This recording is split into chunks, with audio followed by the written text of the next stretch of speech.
Buenas tardes, hermanos, Dios les bendiga.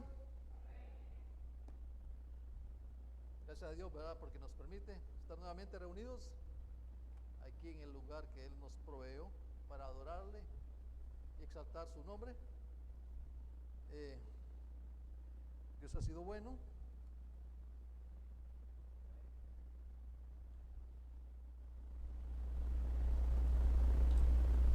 Bueno, hoy el tema es así es mi caminar.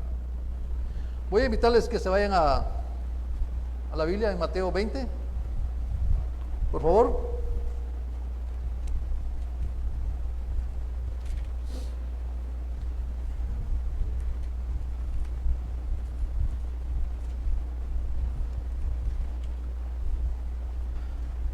Vamos a leer del 17 al 34. ¿Me siguen con la vista, por favor?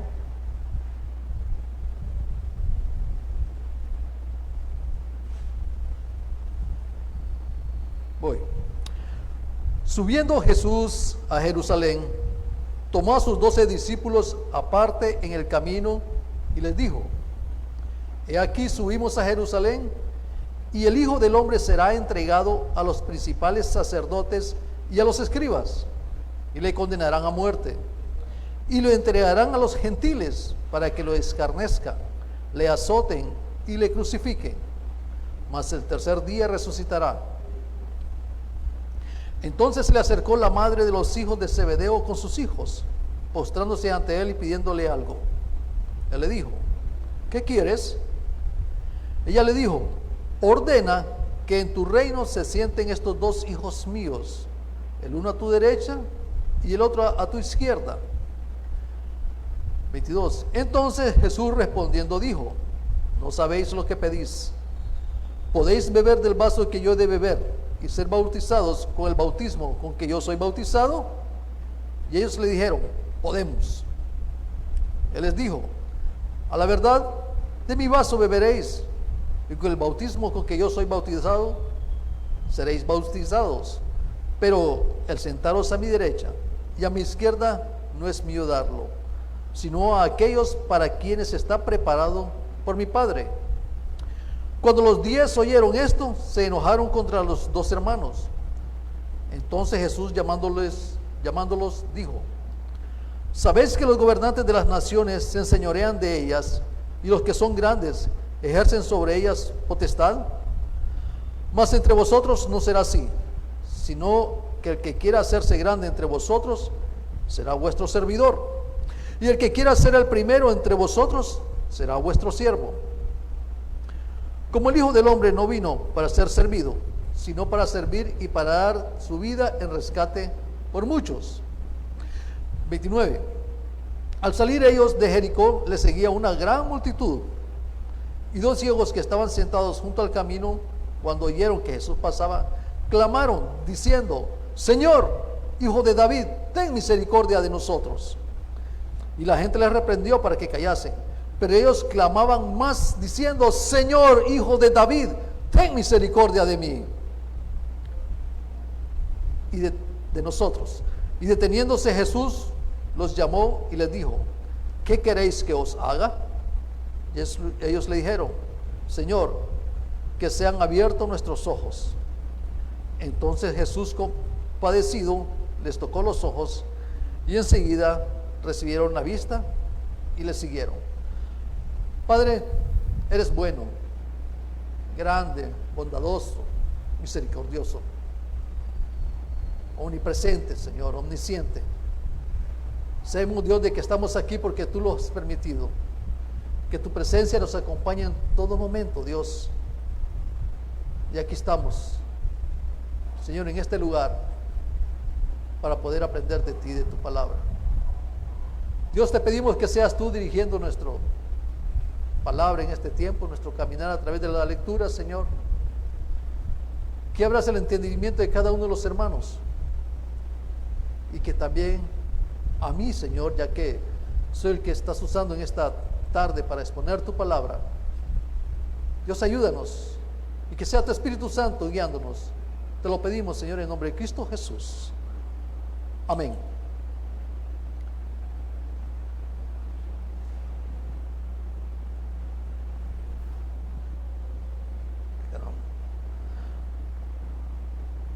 Bueno, hermano, vemos aquí como Jesús va caminando con sus discípulos.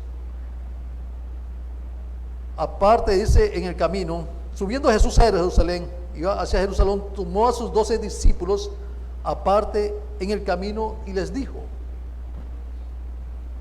he aquí subimos a Jerusalén, y el Hijo del Hombre será entregado a los principales sacerdotes y a los escribas, y le condenarán a muerte. El 19 dice: y le entregarán a los gentiles para que le escarnezcan, le azoten y le crucifiquen, mas al tercer día resucitará. Aquí Jesús va camino a Jerusalén y aparta a sus discípulos para explicarles nuevamente. Dice nuevamente porque ya les había hablado anteriormente. Esta era la tercera vez que le hablaba a sus discípulos de su muerte física. Solo que aquí en este ya les está explicando paso por paso cómo va a ser su crucifixión, cómo va a ir caminando su muerte, la forma en que va a ser azotado. En las primeras dos partes solo les dice que va a ser, que su muerte se acerca y que ya va caminando hacia ella.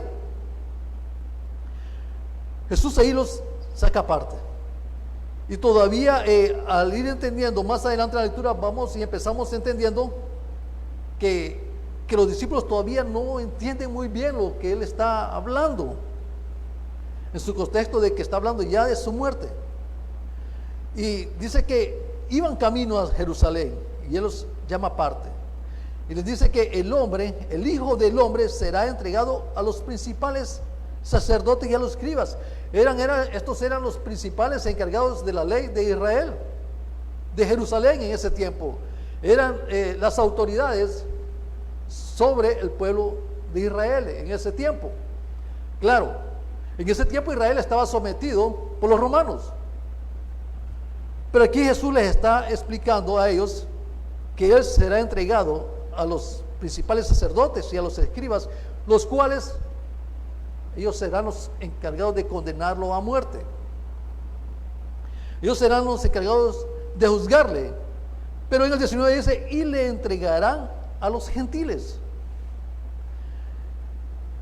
Y esta era la parte, yo pienso que es la parte más difícil para el judío en ese tiempo, a los de Israel, que los gentiles los trataran a ellos, no su pueblo, no las autoridades. Y vemos cómo Jesús aquí también no dice que los va a entregar a las autoridades romanas, no lo va a entregar para que sea juzgado, sino que dice que será entregado a los gentiles. Porque para el pueblo judío en el tiempo, que lo juzgaran los gentiles era tremendo, porque ellos aborrecían juntarse con el pueblo gentil. Ellos eran un pueblo especial, según ellos, en ese tiempo. No tenían relación con los demás países, las demás religiones en ese tiempo. Pero en ese tiempo ellos se regían sobre las leyes romanas. Y dice: se entregarán a los gentiles para que lo escarnezcan. Ahí les empieza a hablar Jesús en la forma en que va a ser tratado. Dice que no va a ser los principales sacerdotes, sino que los gentiles son los que iban a hacer escarnio sobre su vida, sobre su carne. Será maltratado.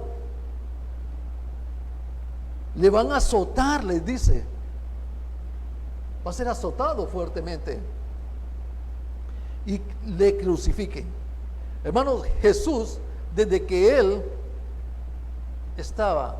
sabía que iba a venir a la tierra, Él sabía cuál iba a ser su caminar y cuál iba a ser su final. Él sabía que en todo su trayecto aquí en la tierra iba a llegar ese tiempo, que Él iba a ser escarnecido allá al final, y que no iba a ser ni su pueblo que le iba a hacer todas estas cosas, que le iba a juzgar, sino que los gentiles. Él ya sabía todo eso, pero Él aún así, Él seguía en su caminar.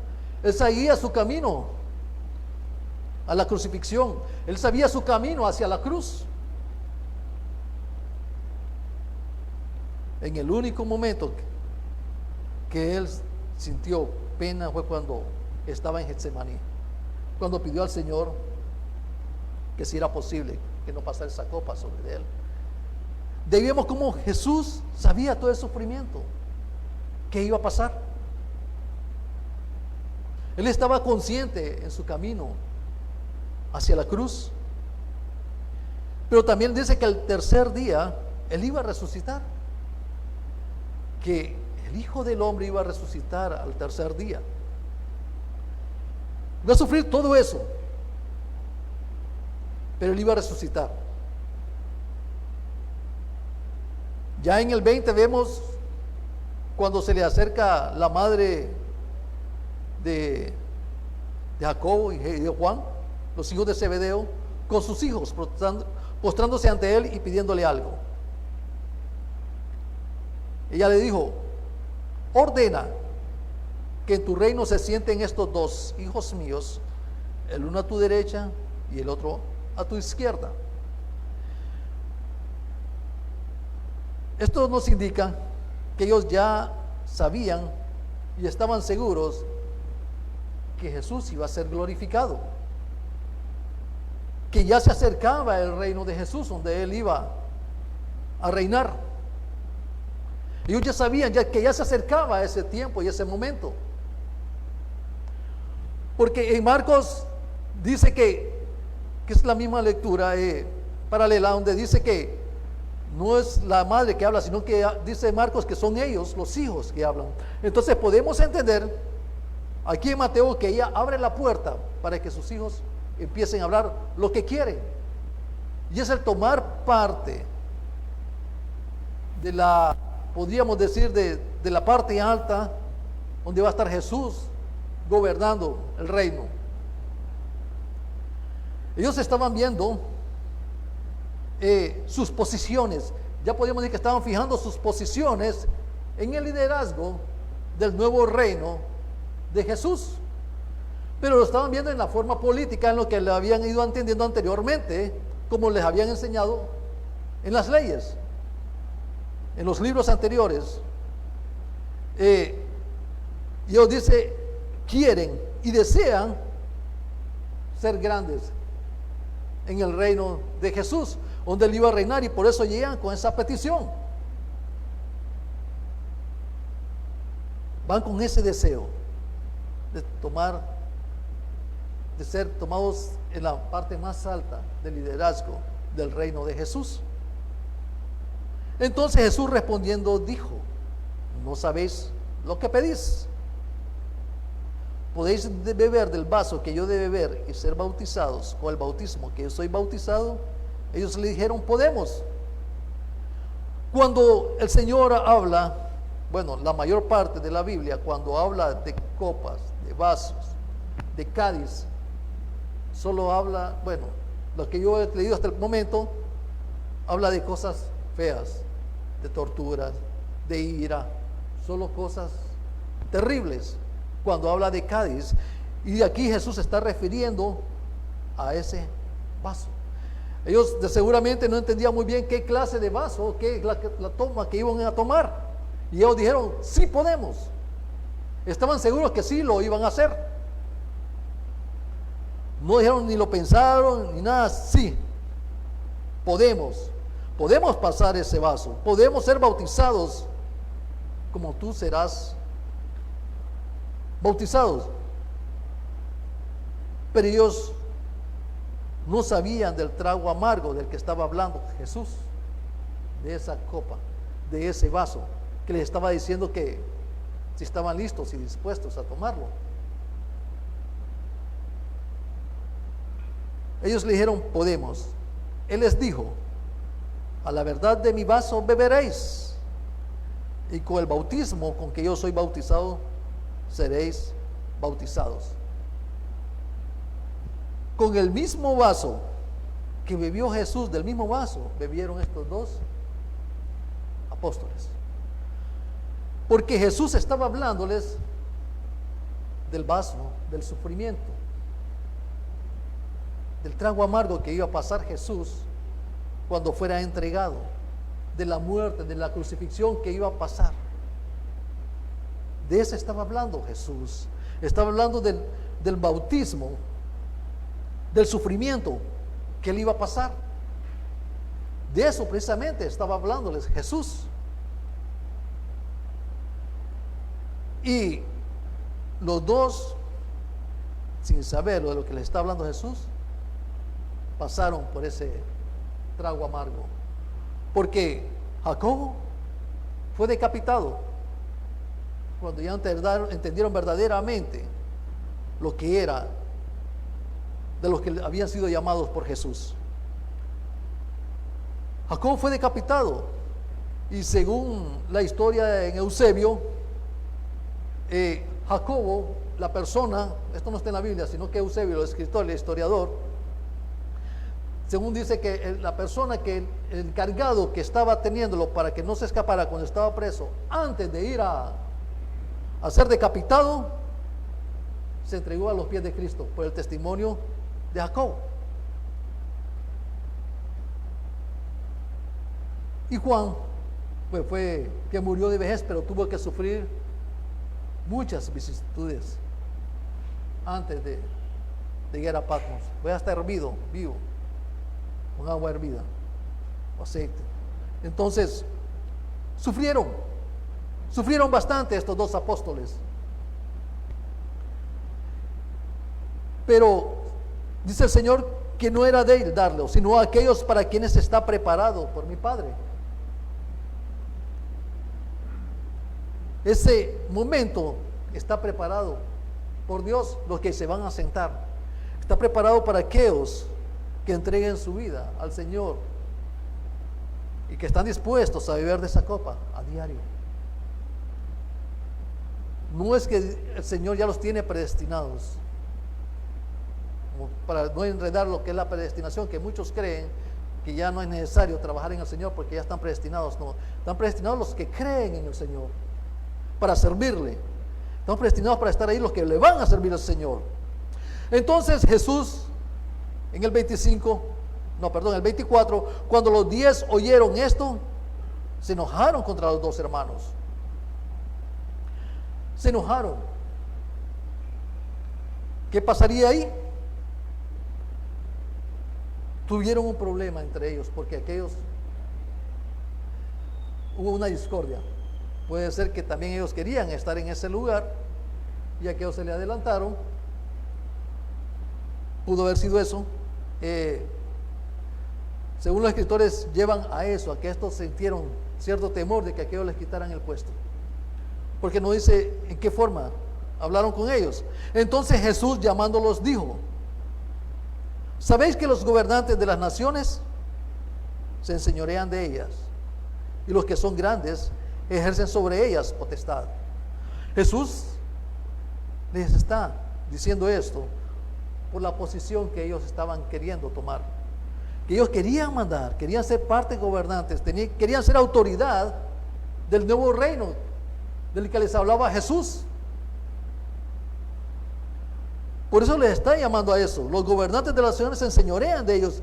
Ellos querían enseñorearse de los demás, ser parte grande en ese reino, tener autoridad sobre los demás, ejercer potestad, enseñorearse, decir qué hagan y qué no hagan, y decir, ser puestos en alto. Mas entre vosotros no será así, dice el Señor, sino que el que quiera hacerse grande entre vosotros será vuestro servidor, y el que quiera ser el primero entre vosotros será vuestro siervo. Entonces aquí les está aclarando Jesús quiénes van a ser las personas importantes y grandes en su reino. No aquellos que se van a enseñorear de los demás, sino que aquellos que se humillen, aquellos que sirvan a los demás, aquel que se convierte en siervo hacia los demás, no de enseñorearse. Como el Hijo del Hombre no vino para ser servido, sino para servir y para dar su vida en rescate por muchos. por muchos. Esa fue una parte bien importante de Jesús cuando declara eso, para servir y para dar su vida en rescate por muchos. Desde ahí vemos cómo el Señor sirve a los que le adoran, porque dio su vida en rescate por muchos. Cuando dice que dio en rescate su vida por muchos, es porque muchos estábamos condenados ya al infierno. Muchos éramos esclavos del pecado. Porque en aquel tiempo, cuando se hablaba de rescate, era para rescatar a los esclavos de la esclavitud. Así lo tomó el Señor, por rescate de muchos.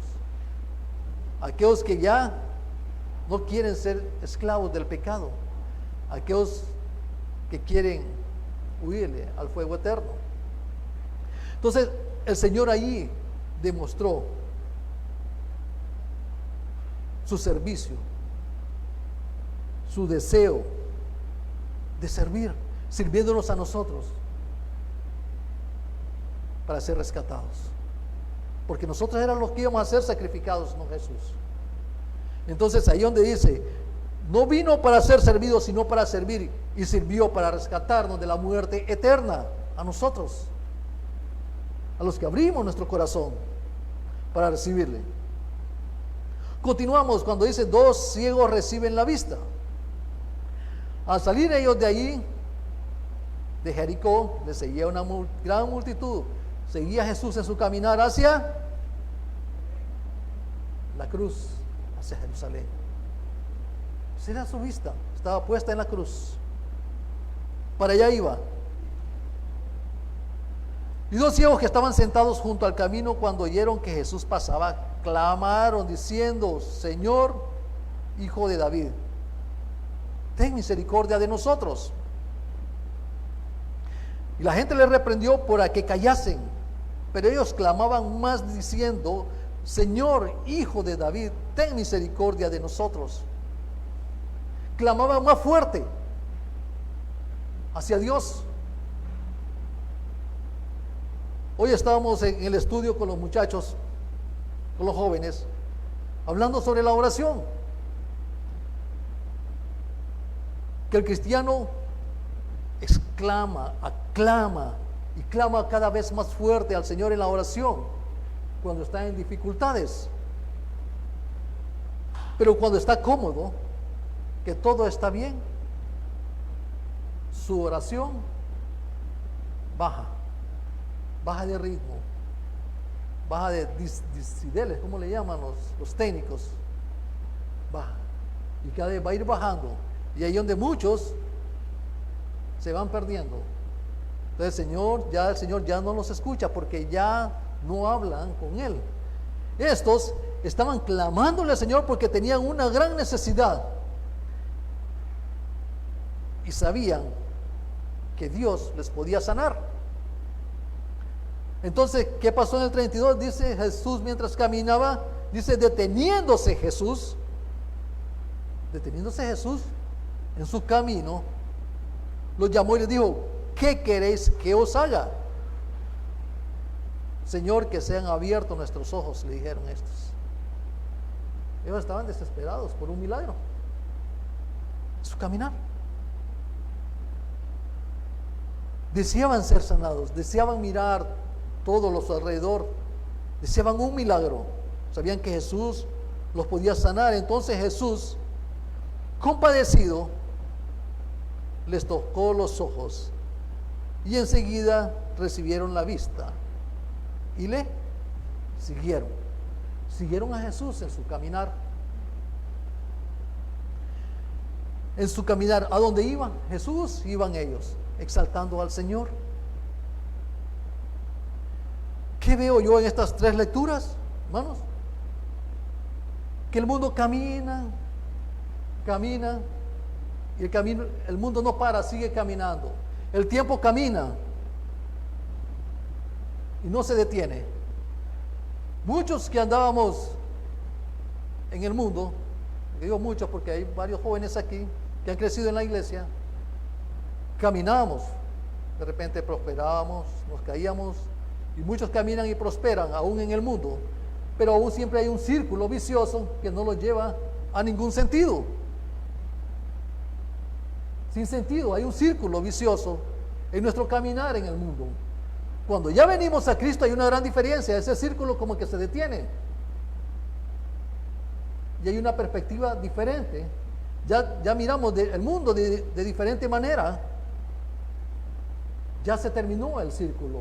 Y hay una forma de caminar en el mundo bien diferente cuando venimos a Cristo y cuando entendemos que Jesús vino a servirme por mí en la muerte.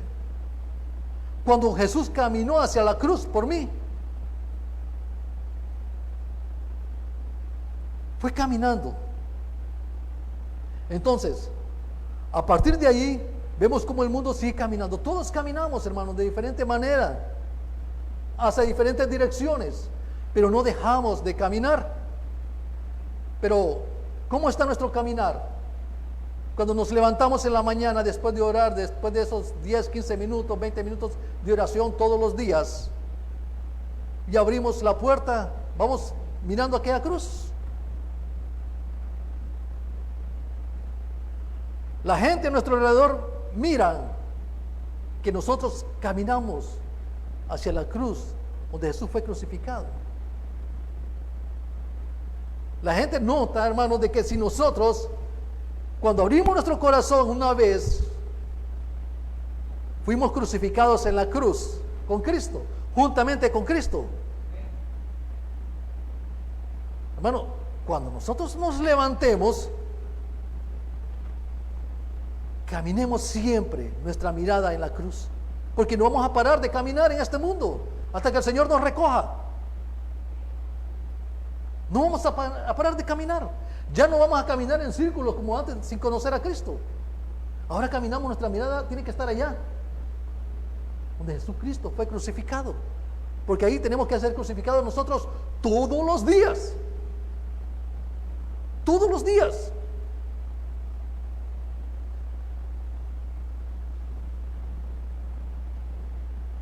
Hermano, nosotros ya entendemos el caminar de Cristo, porque lo tenemos palmado aquí. Los apóstoles todavía no entendían cuando estaban caminando con Cristo. Hasta cuando Cristo fue resucitado pudieron entender eso. Y muchos de ellos tomaron la copa del mismo vaso que tomó Jesús, porque padecieron todas esas cosas siguiendo los pasos de Jesucristo. Porque miraron la crucifixión de Cristo, pues su mirada estaba puesta en la cruz. Así sí tiene que ser la vida del cristiano, donde quiera que vaya. Si porque venimos a la iglesia, venimos a sentir, empezar a sentir devocionales fuertes, empezamos a sentir discipulados, nos matriculamos en seminarios. Ya tengo tantos seminarios, ya soy de alto rango, ya caminé con Cristo 10 años. Hermanos, mientras más aprendemos de Cristo, mientras caminemos con Cristo, tenemos que bajarnos más.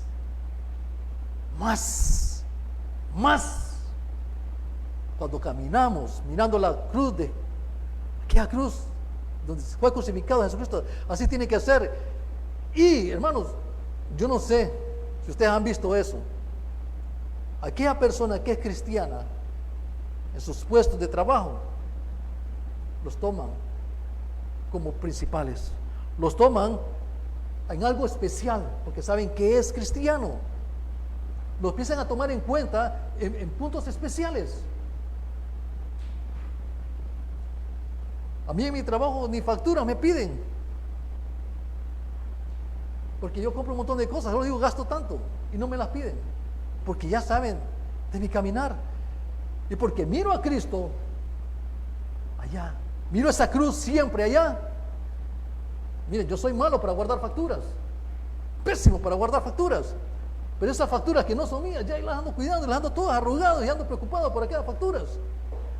Para que el día que me pregunten por eso, dile, aquí están, y se las llevo. Porque yo miro aquella cruz y no querer fallar en nada ante el Señor. Tenemos que hacer morir cada vez el yo de nosotros. Entonces, como les decía, aquellas personas en sus empresas, donde sus puestos de trabajo serán puestos en puestos grandes, más elevados, por la gloria del Señor. Pero saben, allí en esos puestos tenemos que exaltar el nombre de Cristo. No sentir que solo porque ya subí un escalón voy a ver a los demás así, porque ya soy de un rango más alto. Allí tenemos que ser cada vez más pequeños. Más pequeños, porque así viene el Señor a servir. No pensar que somos más grandes porque ya tengo mucho tiempo de estar en la iglesia. Solo porque ya tengo como 21 años de estar en la iglesia. No dejo de aprender de la palabra. Y me alegro cuando alguien me dice, falló, hermano, falló. Aunque no crean que a veces me siento un poquito pesadito, ¿ah? Pero sé que viene el Señor para mejorar. Porque aunque nos caiga pesado, que nos llame la atención, tenemos que ir aprendiendo. Esos son los vasos que tenemos que aprender a tomar.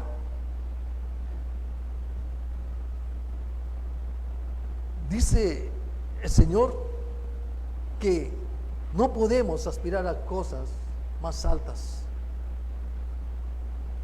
Puestos más altos el Señor lo va a dar. Porque cada puesto alto, donde quiera que estemos, el Señor lo va a dar. Ya está puesto por el Señor. ¿Quién va a estar ahí? Jesús, en su muerte, fue un ejemplo sublime de servicio. Nosotros tenemos que llegar hasta ahí.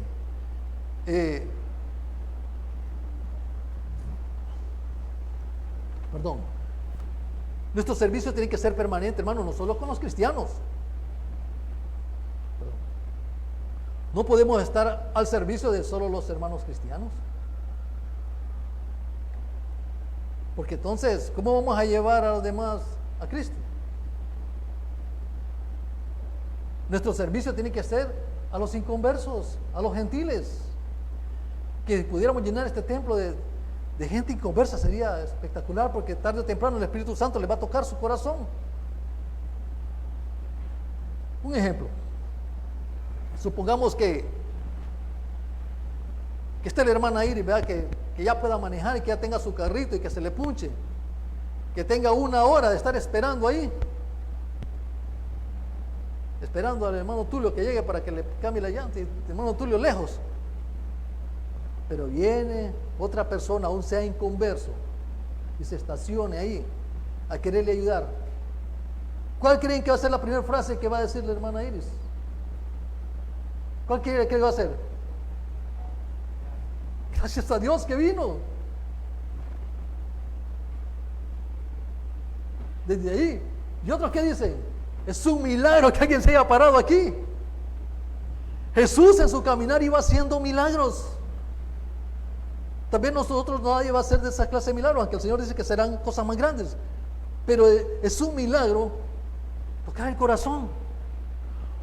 O que vengamos al templo y que vengamos unos 5 o 10 minutos tarde, generalmente, ¿va? Y que alguien necesite una ayuda ahí a la par, y que sabemos que nos va a detener 10 o 15 minutos. No, tenemos que hacerlo, aunque no lo conozcamos, aunque esté harapiento, porque a eso nos ha llamado el Señor, a servir. A servir nos ha llamado el Señor. Estas 3 lecturas de eso nos habla, del servicio al Señor, de servir a los demás. El cristiano cada día tiene que caminar hacia la cruz, ser crucificado en sus pensamientos, mirando qué hago para agradar al Señor. Cada día ser menos yo, para que Cristo sea más.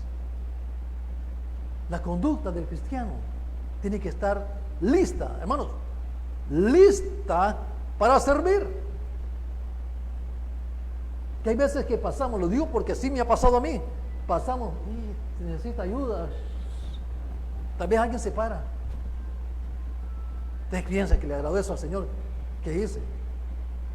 Aunque me haya pasado, hermano, yo tengo que ver cómo me regreso para ir a ayudar a aquella persona. Porque para eso nos llamó el Señor, ¿sí o no? A eso nos ha llamado el Señor, al servicio. No nos llamó a ocupar puestos altos, donde nos enseñoreamos de los demás, a aspirar a puestos. No, Él nos ha llamado a servir. A eso. Aunque nos duela o que perdamos otras cosas, pero si servimos, vamos a servir, y eso es que le va a agradar al Señor. Como les digo, lo que escribió Eusebio.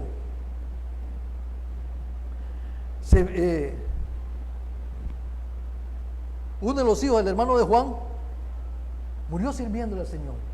Camino a la muerte, y ahí estaba sirviéndole al Señor, hablando el evangelio. De aquella persona que lo llevaba, según el historiador, aceptó a Jesucristo y aceptó ser decapitado al mismo tiempo que Marcos, según el historiador. Entonces, hermanos, el pueblo de Dios fue llamado para servir. No que le sirvan al hermano Tulio, de ninguna manera. Servir a los demás. Pero claro, una ayudadita ahí pues no cae bien, ¿va? Pero la primordial, hermano, al gentil, a quien no ha abierto su corazón a Cristo, a los necesitados, aquellos que necesitan de alguna ayuda, a servir. Hermanos, a eso nos ha llamado Cristo. Por eso murió, para que sirvamos, porque Él vino a servirnos. Y somos cristianos y decimos que seguimos los pasos, recibimos estudios, venimos a exaltarle.